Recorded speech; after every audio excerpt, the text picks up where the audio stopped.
প্রতিদিন বিকেলে যখন স্কুল ছুটি হতো তখন বাচ্চারা এসে খেলতো এক দৈত্যের সুন্দর বাগানে। বাগানটা ছিল খুব সুন্দর, নরম সবুজ ঘাসে ভরা, আর ঘাসের উপরে ফুটতো অনেক রঙিন ফুল, যেন আকাশের তারা। কিন্তু একদিন দৈত্য হঠাৎ ফিরে এলো। সে বাচ্চাদের দেখে খুব রাগ করলো, কারণ তারা তার বাগানে অনুমতি ছাড়াই প্রবেশ করেছিল। তাই এরপর সে বাগানের চারপাশে একটি উঁচু দেয়াল তুলে দিল। তারপর লিখে দিল একটি বোর্ডে, যে ঢুকবে তাকে এই শাস্তি দেওয়া হবে। দৈত্যটা ছিল খুবই স্বার্থপর, কিন্তু এখন বাচ্চাদের খেলার জায়গা আর রইল না। তারা দেয়ালে চারপাশে ঘুরে বেড়াতো আর দুঃখ করে বলতো, আহা, ওই সুন্দর বাগানে যদি আবার খেলতে পারতাম। তারপর আস্তে আস্তে বসন্তকাল এসে গেল। সব গাছে ফুল ফুটলো, পাখিরা গান গাইল, কিন্তু দৈত্যের বাগানে এসব কিছুই হলো না। সেখানে শীতকালই রয়ে গেল।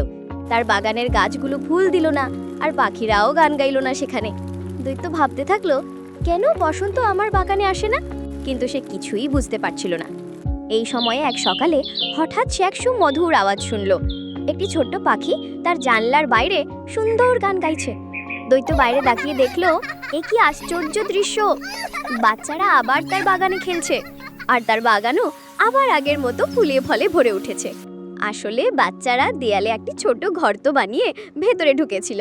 তারা গাছের ডালে বসেছিল আর আনন্দে খেলছিল। কিন্তু বাগানের এক কোণে তখনও শীতকাল পড়ে আছে। সেখানে এক ছোট্ট ছেলে গাছে উঠতে চেষ্টা করছে, কিন্তু সে একেবারেই ছোট বলে কিচ্ছুতেই উঠতে পারছে না। দৈত্য তখন বুঝলো, এতদিন সে কি ভীষণ স্বার্থপর ছিল। সে ছেলেটিকে আলতো করে কোলে তুলে গাছে বসিয়ে দিল।